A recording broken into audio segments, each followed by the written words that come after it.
Interlude. Before an adventure starts. It was easier to move in than a dress, but she was embarrassed by the way her thighs showed from under the hem when she ran. Such as when she tried to run down the hallway, which she was currently finding difficult in this unfamiliar outfit. She dashed down the great long hall, running across a shaggy carpet and pushing on the heavy door at the far end. Big Broth, I mean, Your Majesty. I've come with a report. What is it this time? The Heavenly Firestone. Conspiracies by evil cults. Or maybe a dragon has landed in the front yard. Let me at him, Majesty. The red-haired cardinal, standing beside the haggard man at the desk, forestalled the torrent of proclamations. The waifish silver-haired attendant standing by the entrance to the office shook her head in exasperation. Even the handsome young man, whom the ladies of the palace likened to a golden lion, could not hide his fatigue. The princess, now a disciple of the Earth Mother, couldn't help smirking as she asked, "Everything all right?" With a tilt of her head. "Making it all right is supposed to be a king's job," the young ruler said with a deep breath. Then he looked with pride on his younger sister, who remained bright and cheerful despite the horrific experiences she'd had. Of course, it was probably just a front. She was just acting upbeat to keep him from worrying. But the very fact that she was considerate enough to do that was unmistakable proof of her growth. Or perhaps the guidance of the Earth Mother had helped. The king gave a short, silent prayer of thanks to the gods and nodded. "All right. Let me hear what the Temple of the Earth Mother has to say." "Sure. I can't be certain until we reconcile our calendar with that of the God of Knowledge, but this seems to be an unusually long winter." "So you think it's more than just bad weather? The wind blowing from the North Mountain is colder than usual. And there were no signs of this in summer, either. So now it's a natural disaster. I'm somewhat more worried about commerce," a soft but clear voice said as the king leaned back in his chair, making it creak. The princess's eyes widened with understandable surprise. In the corner of the room, at a desk reserved for visitors and currently piled high with papers, sat a female merchant she didn't recognize. She reminded the princess of a noble girl she'd seen at a ball once, many moons ago, but could it be? With everyone refusing to sell for fear of famine, simply hoarding what they have, currency and provisions will cease to circulate. And effectively create a famine, you mean? That's a hard nut to cut. The female merchant carried on a brisk, businesslike conversation with the princess's elder brother, the king. Perhaps she could be trusted, then. The princess glanced at the cardinal, who nodded once. Good, then. Her thinking was singularly simple. A friend of her brother's was a friend of hers, and that was all there was to it. I suppose this means we'd better send in an adventurer. We'll need a scout. The best one we can find. I'll have a look. The conversation went so fast no outsider would have thought it was possible to get a word in edgewise, but the princess didn't hesitate to inject a question. Couldn't we send the army? The army is for fighting wars, not dredging through some godforsaken sector of the northern borderland, the king said with a half-smile. And mobilizing the military would involve significant sums of money, incurring costs for everything from raising the troops to feeding them to cleaning up afterward. The additional explanation from female merchant evoked an and a nod from His Majesty. If you start thinking you can solve any problem just by throwing the army at it, the soldiers and the people will both suffer. There was no magic jar that produced a limitless supply of foot soldiers. That was where adventurers came in. That was how the world worked, how it had to work. Though one does get tired, I'm afraid. Now then. The king looked at female merchant, who had turned to the bookshelf and found the current year's register of adventurers. Would there be anyone near the capital whom they could send to the northern mountains?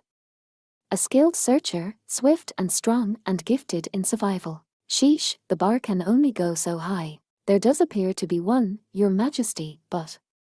A troubled look crossed female merchant's face as she ran an elegant finger along the page. They're very stubborn, and I don't know if they'll accept. Write up a contract, one long enough to fill a room if you have to, and send it to them. Promise them any one treasure they want when the quest is over, if you have to. The king was almost desperate. If they truly love adventuring, that ought to be enough. Chapter 3. Fleet of Foot. The adventurers left town at daybreak, and on a journey interspersed with short breaks, they made the mountain before noon. Hoo! That's brisk, Rookie Warrior exclaimed. It wasn't that he had underestimated the weather, or that he lacked the endurance. This was a blizzard. The storm had abated somewhat, but the chill of the wind and snow howling down the mountain was still intense. It brought to mind stories of frost giants or ice dragons' breath. Those were merely fantasies, of course, but the fact that they were in very real danger remained. Holding their overcloaks shut tight with their hands, leaning into the wind, they veritably crawled up the mountainside. Behind Rookie Warrior, Apprentice Cleric couldn't seem to get a single word out, struggling along using Lizard Priest's huge body to shield her from the elements. See? I told you it was gonna be cold, High Elf Archer told them, pointedly puffing out her little chest. Her own ears were twitching. Wait, no, they weren't. At the moment, her distinctive pointy ears were wrapped under a furry hat. That's what you need one of these for. Hehehe, what a great buy. Her mood was quickly spoiled by Dwarf Shaman. I guess an elf is the only one who would have to worry about literally having her ears frozen off. What was that? She demanded, and off they went. With the hum of their argument in the background, Priestess stole a glance at Lizard Priest. Are you all right? Millimeter hum. Well, I endure. He wiped the snow off his scales and held up his hand to show her the ring he was wearing. It was a breath ring, a magic item just the same as one she had borrowed from Goblin Slayer many moons ago. He was also wearing considerably thicker clothing than usual. And after all, persistence is the incubator of evolution. At least it was easier than going from gills to lungs. With that, Lizard Priest gave a great laugh, but Priestess didn't quite get the joke. She did know that her ability to deal with this march was the fruit of what she had experienced in the winter a year before. Evolution, huh? It was more than just getting stronger, it was the accumulation of experience. Holding her overcloak shut fast, she nodded and resumed the arduous climb. She pounded her sounding staff in the ground, using it to support herself against the wind as she took one step, and then another, ever upwards. The sun was hidden behind a leaden sky, as if it were hardly shining at all. The hanging gloom was like a mist that led people astray. One careless footstep could spell the end. Still, Priestess kept walking. Taken by a thought, she looked back. It's so far. She was amazed she had covered such a distance on foot. It wasn't as far as the crow or the dragon flew, or as the troll walked, for that matter, but, clad in the white of the snow and the grey of the rocks, it seemed a vast distance. She looked up again, to see the top of the mountain covered in clouds. It didn't seem possible to get there on foot. Maybe mountains aren't a place for those who have words. She let out a breath and watched it fog in front of her. Her hands clutched her staff subconsciously. O Earth Mother, abounding in mercy, thank you for making this land. It was a prayer to the Earth Mother. Not for protection but simply to offer praise. How wide and vast was the world created by the gods. Simply to enter lands unknown was itself an adventure. Oh, Supreme God! Your handouts could use a little more detail. Apprentice Cleric groaned, finding herself struggling with the brutal climb. The way she talked, clinging to her sword and scales, reminded one that she was still just a few steps above novice. Priestess giggled to see that even so, the young woman didn't slump to her knees. She exchanged a glance with her friends. None of them appeared to have any objection. Let's take a little break, then. The party found a crevice where they would be out of the wind and shielded from avalanches and sat down. They gathered in a circle with her Firestone, a catalyst from Dwarf Shaman's bag, in the middle. Dancing Flame, Salamander's fame. Grant us a share of the very same. With the dry leaves, protected from the snow melt, in there with them, the Kindle spell proved especially valuable. I'll make some water, then, priestess said. Thank you very much, dwarf shaman replied, giving her the spot in front of the fire. Priestess put a small pot full of snow over the flames. They watched it for but a moment before it melted into water. It made them, in its own way, grateful for the snow. Can you not just eat it? Apprentice cleric asked, now steadier, but somewhat mystified. Putting snow in your mouth isn't the same as drinking water, priestess said. Then she added, oh, also, you two should loosen your gear a little. It will let your bodies relax. Right, you really know a lot. As the young man shifted his knapsack and relaxed his armor, priestess put a hand softly to her chest. All because Goblin Slayer taught me. She was sure this wasn't lost on her companions. But they merely smiled indulgently as she went about playing the mentor. She was embarrassed but also happy about it, and she smiled herself. Now the only thing we're missing is the wine. The jug of fire wine and the brimming cup naturally came from the dwarf. Oh, thanks. Rookie Warrior took the cup uncertainly and put it to his lips. A bout of violent coughing followed. Har har har. Remember that, laddie. That's what real alcohol tastes like. Sure. The grinning dwarf shaman next passed a cup to apprentice cleric. Here, lass. Take a sip, lest you freeze solid. Oh, me, I don't. Of course she doesn't, High Elf Archer sniffed with a smile, in support of the somewhat frantic cleric. You know who likes dwarfen fire wine? Dwarfs and no one else. She rooted through her pack as she spoke, announcing, Tartha. As she came up with a leaf-wrapped bundle. That's where elvish sweets come in. She undid the rope on the bundle to reveal a tough baked good with a sweet aroma. Ooh, breathed priestess, who had just filled her cup with hot water.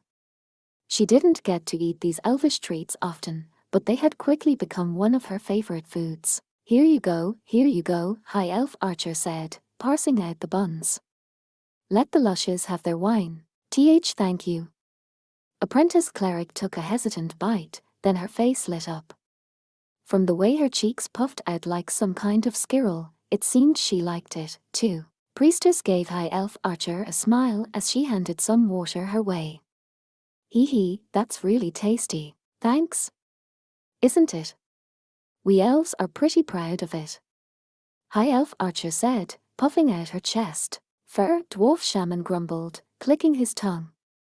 Without beard, cut her hair, I've no one to drink with. Har har har har har, well, I suppose it can't be helped. Lizard Priest handed some water to Rookie Warrior, keeping one eye on the girls as they enjoyed their bread. The preference for sweet or dry is individual, just as I prefer meat to leafy things, with no detriment to my appetite. He took a long swallow of fire wine, and then a big bite out of a wheel of cheese he brought out of his bag. Then another mouthful disappeared into his jaws, the round so big it filled his hands. He cradled his stomach like he had just swallowed some prey whole, and let out a great burp, provoking a giggle from High Elf Archer. You really do love cheese, don't you? There is no fault in having a favorite food. He carved out a slice from the wheel with one sharp claw and passed it into the slim hand that reached out for a helping. High Elf Archer ate it gratefully, watched with mystification by apprentice cleric and rookie warrior. Something the matter? Priestess asked. Oh, no. Nara, came the twin responses. We just don't usually adventure with this many people, Rookie Warrior said. Yeah, it's normally just the two of us. Oh. This, Priestess understood. She had been just as confused at first. But during the trip to the ruins where they fought the ogre, a journey of just a few days, she had gotten used to it. And for just one simple reason. It's fun, isn't it? The boy and the girl looked at each other, but then they both nodded and replied earnestly, yeah. Hope we gain some more adventuring companions someday, Rookie Warrior said. Oh, am I not enough for you? Apprentice Cleric answered, pointedly puffing out her cheeks. Priestess poured more hot water into her cup. Thank you, she said, holding the cup with both hands and blowing on it. I have to admit, it's nice having a lively camp like this. Can't let your guard down because of it, though, Dwarf Shaman admonished her. He brushed the ice from his beard, the fire wine still in his hand. With the snow sprite so frenzied, why might just find yourself eaten by the ice god's daughter? What's that? High Elf Archer asked, leaning in with interest. A god, like the ones in the sky. You won't shut up about how long you elves have been around, haven't you heard this old tale? It's not like I remember everything I hear, High Elf Archer responded, apparently impervious to Dwarf Shaman's luck. The dwarf sighed and said, well, the god in this case isn't one of the great movers in the heavens. More like one of the primordial giants. Giants? Priestess blew on her own mug and took a sip, then had a bite of bread. That's right, at last year's festival. During the harvest festival the year before, a dark elf had attempted to summon some ancient titan. Priestess heard later about what would have happened had he succeeded. Oh, this memory led her to others, to recollections still vivid and fresh, including one of fighting a battle while dressed in a rather revealing outfit. To hide her suddenly red cheeks, she blew furiously on her water. The gods' war games might be far in the past, but a few of those giants still roam the earth. No question, Dwarf Shaman said. And are they quite strong? Lizard Priest asked. Best believe it, Dwarf Shaman answered. Rookie warrior and apprentice cleric slid closer to each other, frightened. They could hardly imagine a monster that even silver ranks considered so powerful. These giants, they call themselves the ice gods, and they feast upon anyone who stumbles into their territory. And is their daughter any nicer? High Elf Archer asked with a shiver, but instead of answering, Dwarf Shaman took a swig of wine. They say she's an excellent cook. Priestess scratched one cheek, troubled. High Elf Archer looked like she might burst into tears. Can't say as I know the truth of the matter. Just the rumors that the likes of those wander these mountains. And you couldn't have mentioned this any earlier. High Elf Archer's voice was nearly breaking, but Dwarf Shaman simply shrugged. To what end? I'd only have scared the children. Oh, supreme good. Apprentice cleric was indeed on the verge of tears, clinging to her sword and scales. As for rookie warrior, he looked as if he thought that, sadly, his adventure would end here. Well, that was fair enough. And Dwarf Shaman's cautions were understandable too, but you really shouldn't go out of your way to frighten anyone, okay? But maybe she could put on her best big sister voice and make things a little easier for them. Oh! Dwarf Shaman exclaimed merrily when Priestess chided him. Har har har, pardon me. Well, point is, stay alert. That's right. And don't trust anything a dwarf says. What's this anvil jabbering about? Well, what's this dwarf glaring at me for? High Elf Archer appeared to be back to her usual cheery self, even if it was just for form's sake, and she set to looking after her bow. She restrung it with spider's silk, checked the bowstring, and nodded in satisfaction. Then she winked, not very gracefully, at the two youngest adventurers, who still looked thoroughly spooked. Don't worry. If we run into any giants, I'll snipe 'em straight off. I don't think so. The unexpected voice produced an instantaneous reaction from all but two of the adventurers. High Elf Archer knocked an arrow into her bow, Dwarf Shaman reached into his bag, Lizard Priest bared his fangs, and Priestess took the pot of boiling water. Huh. Huh. Spluttered rookie warrior and apprentice cleric. Beside them, a pair of long, white ears flicked. It would be an awful lot of trouble for us if you did, the voice said casually. It came from a white rabbit standing there with a woodsman's hatchet in its belt. The harefolk's nose twitched as it sniffed the air. By the by, do you suppose I might have one of those baked sweets of yours? I'm famished. We have to eat every single day or we die, the hare, a mountain scout and hunter, said brightly, nibbling on the bread while walking up the path as easily as if it were flat ground, even though it was in fact a steeply sloped mountain way. You don't say, Priestess said, struggling to catch her breath. They were high among the peaks, and the air was viciously thin. The sky is so big that the aerials, the air sprites, scatter every which way, High Elf Archer explained with a laugh. If we get something to eat, we can go just about forever, but this winter's been rough. That's true. It's been a long winter. Priestess, although she was much tougher than she used to be, was reduced to clinging to her staff. Rookie Warrior, ever the obstinate one, was still walking, but Apprentice Cleric was now riding on Lizard Priest's back. Are you doing okay? Priestess asked her companion. If I stop moving my body, it might never move again. The heat of a human passenger is most welcome, Lizard Priest answered with his usual smile. His voice sounded noticeably weaker than usual, though. Cold could be fatal to a lizardman. Maybe you could get a fuzzy hat like mine. Not that you have much to cover, High Elf Archer said with a snicker. She was used to living in the tops of the trees, so there was no hesitation or inefficiency in her movements. She followed the harefolk hunter, hatchet still at the hip, her long legs taking light steps. Sure you don't need one? She asked them, proudly displaying the fuzzy hat over her ears. Long ears get cold so fast, don't they? Us, we have fur. Well, fine. From the back of the line, Dwarf Shaman heaved a sigh clearly intended for the openly disappointed elf. You can ignore the anvil. We almost there yet. Dwarf Shaman had plenty of energy, but having stubby arms and legs made things harder on him. Dwarfs had a close affinity with the hills, but they lived within them. Mountain climbing was not normally on their agenda. The shaman was finding this journey to the hare people's village rather taxing. Almost, yep, almost there, a hop, skip, and a jump. Harefolk Hunter said, bouncing onto yet another rock. Gosh and bother. You can blame the Ice Witch for all of this. According to their guide, the hare people's village had existed more or less peacefully. When my great-great-grandfather was still young, the village at the foot of the mountain was destroyed, and we lost all contact with the humans. That long ago? Priestess blinked. So many generations would have been more than a century ago. No, Harefolk Hunter said, long ears flapping. I mean by our reckoning.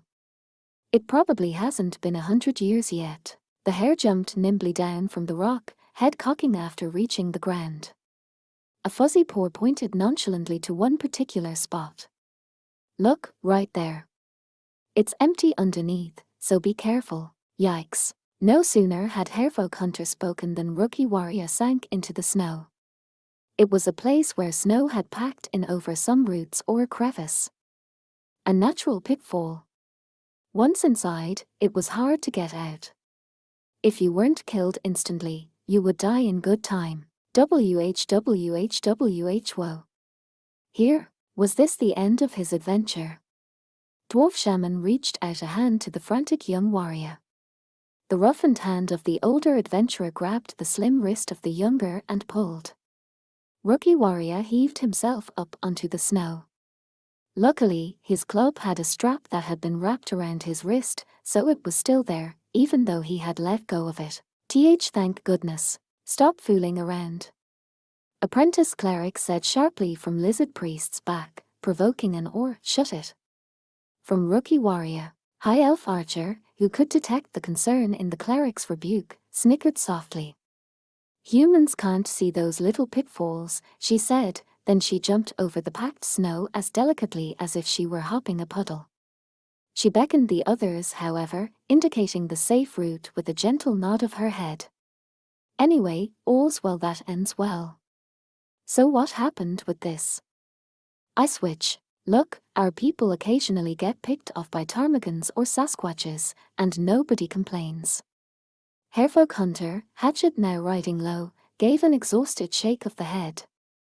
But it's really gotten bad this winter, and it wasn't bad before. High Elf Archer sounded somewhat exasperated, but Lizard Priest rolled his eyes. The strong eat the weak, such has ever been the great guiding principle of the world. But having the Sasquatches hunt us down every single day in honor of the era of winter, that's trouble. We can bring them other food to eat, but then we starve to death. Some choice. Eventually, the slimmest of silver linings, one would expect the food supply and the population to reach equilibrium, but we die if we don't eat every single day, Harefolk Hunter repeated, eyes downcast. The era of winter. The expression nagged at Priestess. She was beginning to understand that even when the Harefolk sounded light-hearted, the matter was not necessarily minor. The Sasquatches, ruled by this ice witch, whoever she was, were attacking the village, stealing provisions and eating people. This sounded like a job for adventurers. At a word from the king, the army could have swooped in to solve the problem. But the village of the Hare people had no contact with the outside world and paid no taxes. It could hardly be called a part of this kingdom. There was no one to save them. No, supreme God. From her place on Lizard Priest's back, apprentice cleric clutched the holy sigil hanging around her neck. Now she knew what her handout had meant. Why they had been guided to this mountain. Priestess glanced over at apprentice cleric, saw the girl's faith confirmed, and nodded. A smile overtook Priestess's features, although inside, she was confused. And me? Would she receive such commands from the honored Earth Mother? Could she continue to fulfill her role? She mustn't doubt her own faith. Mustn't feel this way about her God. Goblin Slayer. Suddenly, she wondered where he was at that moment. Was he back in town already? What would he think when he found out she was gone? That none of them were there. Would he pay it no mind and simply go out hunting goblins on his own again? Why should she find herself beset by such consternation simply on account of being apart from him? Priestess realized how desperately she wanted to see him and sighed deeply. Silly girl. She wasn't a child anymore. Yep, hop, look ahead, everyone. There it is. Harefolk Hunter took one final leap and pointed. Priestess belatedly looked up. Oh wow. In a sort of ravine between the mountain ridges, a series of small nests had been dug out. Neatly painted doors sealed each one, small pathways running in pleasant patterns from the entrances. They were hare-person dwellings, distinct from the houses of humans or elves. The only thing to mar the idyllic scene was the worried expressions, the visibly distraught ears, of the hare people who came and went. They looked ill at ease. Oh! Apprentice cleric exclaimed, drawing a questioning "What's the matter?" from Priestess. Look! Look, right over there. Over there, in the center of the village. Huh. Priestess squinted, but then she caught her breath. I get it, High Elf Archer said, murmured admiringly. Hard to find a place no one has ever been before. Standing smack in the center of the village, in a large open square, was a single slim pillar. It was a great, ancient, rusted staff. Old as time itself, the design was that of a sword with scales hanging from it. The supreme god's divine salvation had reached this place. There was no question. Hey, Mom. I brought back an apostle of the supreme god. Goodness, said a portly hare wife with an enthused clap of her hands. Let's have a meal, then. Her greeting was as warm as if she were seeing old friends. Harefolk Hunter's house, which was to say nest, lay behind a door somewhat small for a human, but inside the house, even a lizardman could relax. The ceiling was a bit low, but the carpet of summer grasses was inviting to the feet. More than anything, it need hardly be said how welcoming the hare wife's hospitality was. She had prepared a red root soup with chard, as though she had known visitors would be coming. The flavor was unfamiliar, yet just a mouthful warmed them from the depths of their hearts to the tips of their fingers. I am afraid I must decline, Lizard Priest said apologetically as everyone else enjoyed the soup. Leafy things are, I fear, not so much to my liking. Gracious, I'm sorry about that. My husband isn't around, you see. Did something happen? Priestess asked between a couple large spoonfuls of soup. Dad got turned into a tasty pie, Harefolk Hunter said solemnly, pulling a radish out of the soup bowl. Oh, I am so sorry. Priestess said, bowing quickly. Harefolk Hunter, though, waved a hand and said, don't worry about it. We don't. Dead is dead. Oh, anyway, are you sure about this? High Elf Archer asked in an abrupt attempt to change the subject. I mean, us taking your food. You're giving us so much. Apprentice Cleric jabbed an elbow into Rookie Warrior, who had just emptied out his third bowl of soup. What? He pouted. Oh, it's quite all right, the Harewife said brightly. It would besmirch the name of Harefolk were we to let guests go unfed. Our dwarf shaman said, gulping down the carroty soup as if it were wine. Thinking of that story about the rabbit who roasted himself to feed the traveler. God, moved by the goodness of heart in that act, taught us to pray in exchange. So you're saying we can eat the food? High Elf Archer asked, still perplexed. What she's saying, Lizard Priest replied, is that the lizardmen have their myths, the elves theirs, and the harefolk theirs as well. What she's saying is that it would be ruder not to eat the food. Here, fill up, Dwarf Shaman encouraged her. You sure you're one to talk? High Elf Archer questioned with a sidelong look. He's quite right, though, the hare woman said, her eyes narrowed happily. Please, eat to your heart's content. Then she filled High Elf Archer's bowl, and the elf's expression softened.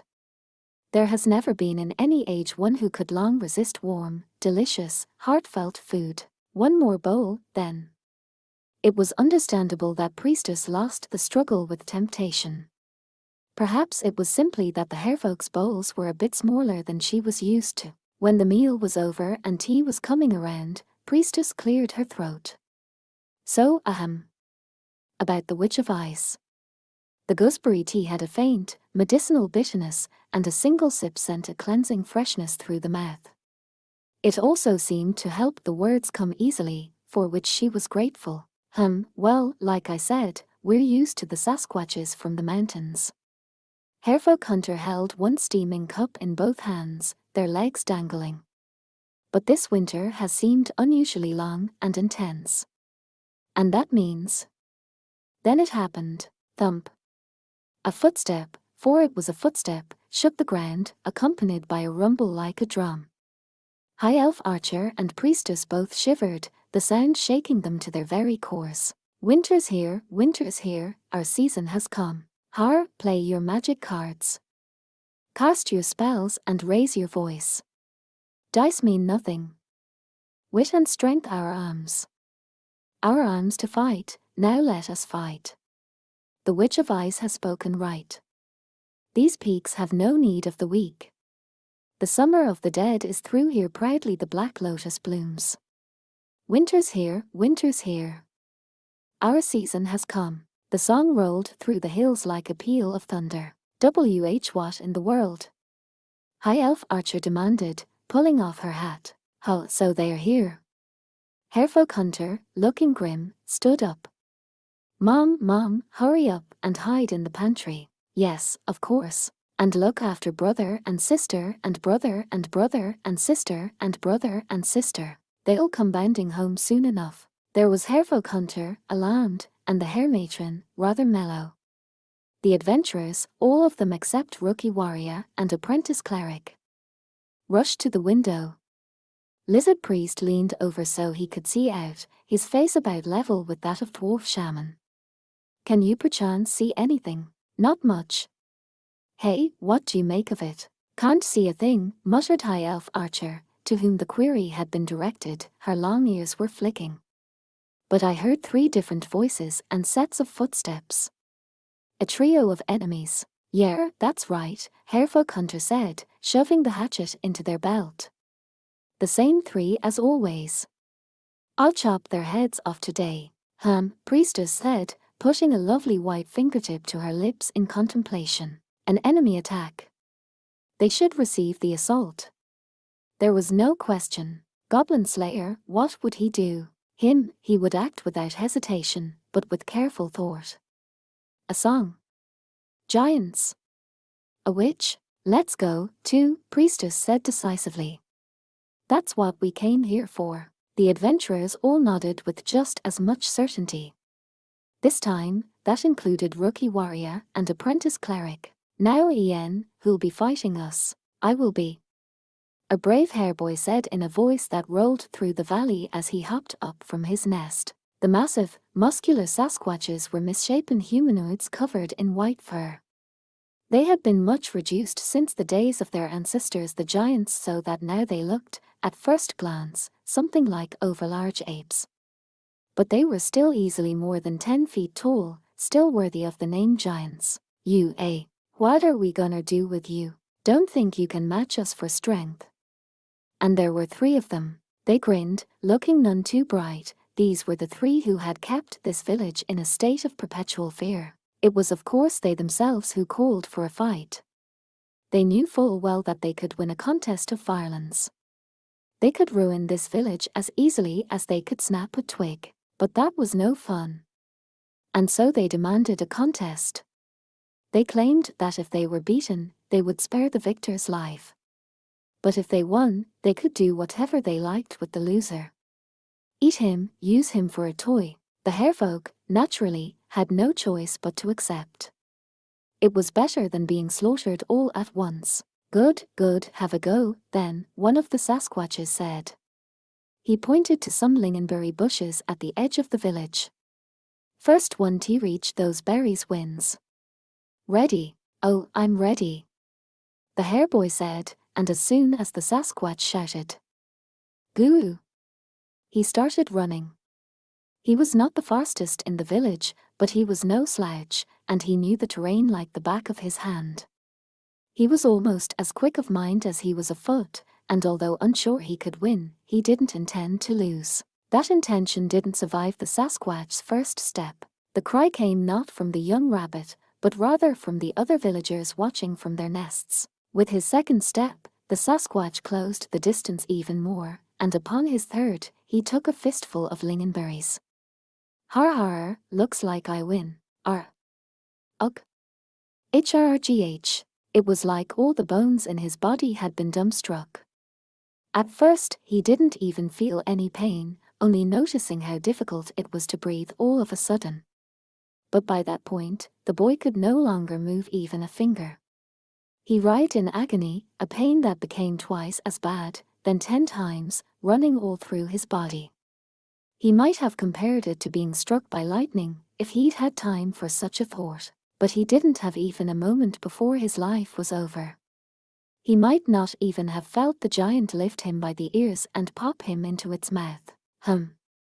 These rabbits, so little meat and so many bones. What are you, a gourmand? You eat any damn thing. I do wish there was just a little more of it. Hey, weren't the orders to bring Em back alive? Or we only ate one? She won't even know. A cordial conversation took place amid the sounds of crunching and chewing.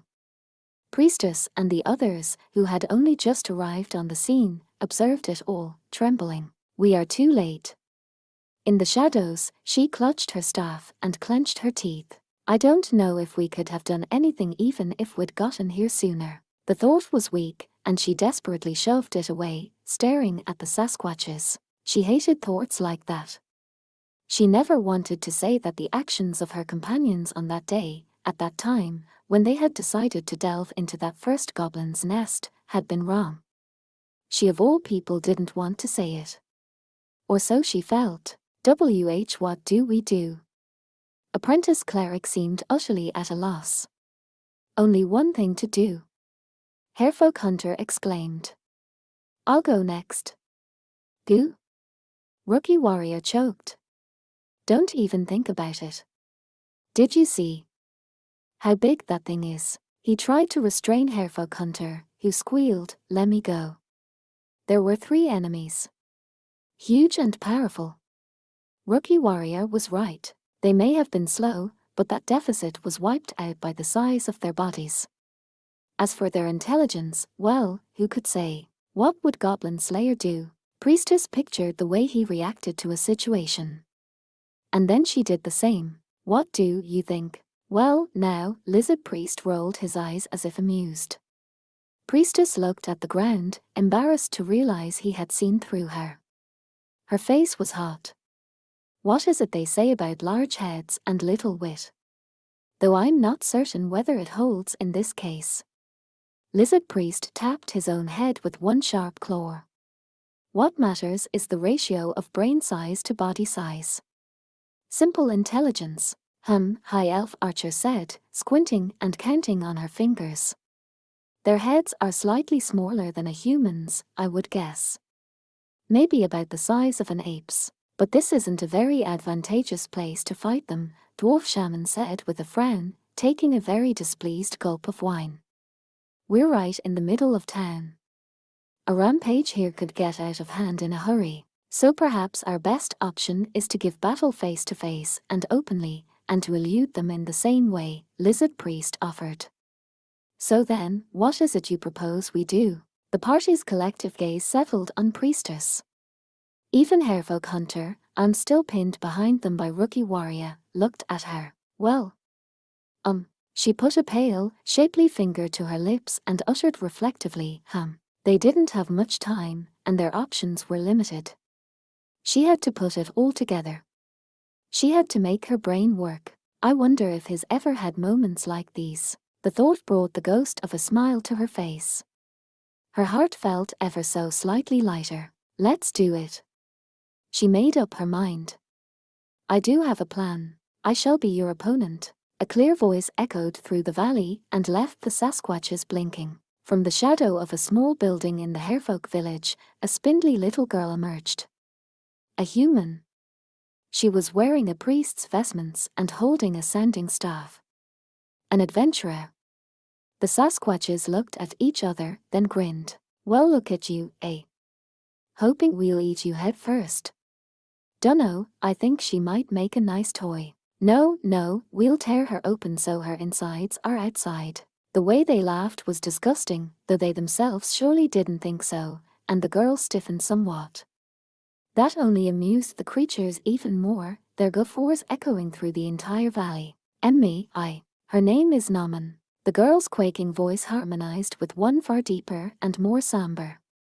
The Sasquatches looked and found a lizardman who seemed to have popped up out of the ground, though he was still tiny compared to them. By her ancestors, the lizardman said, she shall challenge the lot of you. She is the girl, none other than Naman. Ignoring the way the girl quickly bowed her head to the lizard, the Sasquatches looked on in bemusement. Was the lizardman a servant of chaos? They didn't know. They could just ignore him. Or perhaps eat him. But what if he was a servant of chaos? Say he was a friend of the Ice Witch. Then they would really hear about it. He didn't look very tasty, anyway. If they were going to have a meal, they preferred the girl. Well, that settled it. Fine, just fine. Sounds good to us, one of the Sasquatches said with a magnanimous yet condescending bow. And how would you challenge us? Well. The girl Naman looked around quickly, as if hoping to find inspiration in the scenery, which the Sasquatches found deeply amusing. This contest was nothing, it was already over. They couldn't lose. That's why they were enjoying themselves so much. It was the arrogant, fearsome thinking so characteristic of servants of chaos, of non-praying characters. That tree, then, the girl said at length, pointing to a tree just beyond the village borders. The first one to knock a leaf off that tree wins. What do you say to that? Don't mind a bit. Also, the girl's voice shook with uncertainty as she added, the rule is, you can't touch your opponent's body. Well and good, the Sasquatch nodded, still smirking. He shot a glance at his companions behind him, and they both nodded at him. When you lose, you belong to us. Deal? Yes, Priestess said. You may do as you wish with me. Get ready and go, then. By the time the Sasquatch took his first step, he was convinced he had already won. His head was already full of the things he would do later. He was tired of raw food, he would welcome a chance to cook something. How about some nice, shredded, cooked meat? He could pick her up by the head, careful not to squish it between his fingers. He could almost feel the girl struggling like a bug. He would poke her in the belly, in the chest, with his fingers. She would weep and cry, no doubt. And then, when he was good and ready, he would tear off an arm or a leg. What expression would cross her face when she realized this would go on until her death? And how much more despairing would she get when she saw that she would be beaten, used up, before that death came. And so the Sasquatch didn't register what had happened when he went to take his second step. He hadn't even been looking at the girl Naman as she put a stone in a sling and sent it flying. It went whistling past his head and struck the root of the tree. There was a dry crack, and leaves came flitting down off the tree. I did it. What? The Sasquatch wailed, wheeling around. He wanted to say that was cheating, that it didn't count. But the next thing he saw was a stone coming at him. He was unconscious before he even realized that he had fallen down. After all, since time immemorial, giants have been vulnerable to stones slung by humans. I did it. Priestess exclaimed, pointing at the Sasquatch, who had collapsed with a great crash. And now that I've won, I have rights. Lizard Priest nodded, but of course the remaining Sasquatches were not inclined to abide by his judgment. Instead, agitated, they pounded their chests threateningly, screaming and howling. Brother? Our brother is finished. Naman got our brother, but the creature that turned wailing toward Priestess was still not particularly smart. Like his deceased brother, all he could think of was picking her up and crushing her head between his fingers. Gnomes? Undines?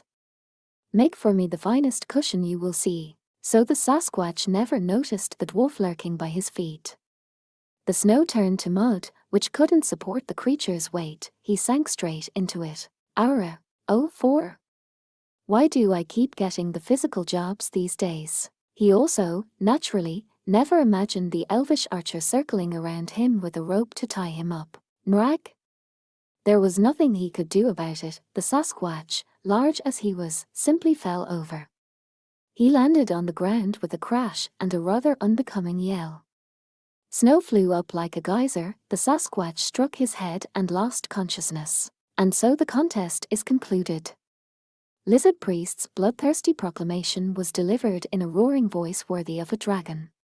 He fell upon the giant who had been hit with a stone in order to finish him off, as the rules now allowed. I shall turn my hand to this one next, and once I have done so, I shall deprive you of your head and offer up your heart as a sacrifice. Urg. The final Sasquatch was left with no choice. When a lizardman said he would do something, he would do it. Order and chaos be damned. The Sasquatch looked from his dead brother to his unconscious one, then quailed. In this, at least, he proved perhaps cleverer than his siblings. Naman killed my brother. He hefted up the others in a tremendous hurry, then made for the mountain depths with his proverbial tail between his legs. Lizard Priest listened to the thudding footsteps retreat with profound satisfaction. And are we pleased with this outcome, then? Yes. Thank you very much. Priestess put a hand to her small chest and let out a breath. Her heart was beating like an alarm bell. She was so grateful everything had gone well. I just don't like leaving things to luck. That was incredible. You beat them. Priestess was brought back to herself by the two people who had been waiting just in case the very worst should happen.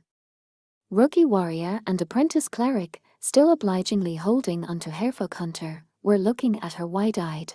Just lucky. Really, that's all.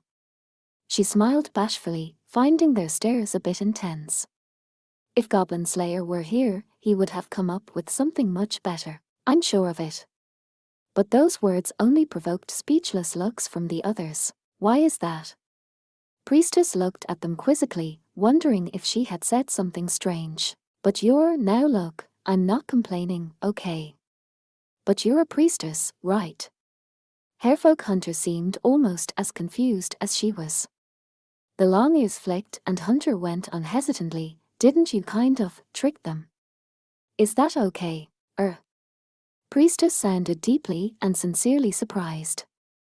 But I didn't touch them, did I? She had followed the rules. High Elf Archer, just rejoining the party, heard that and cast a look up at the sky, lost for words.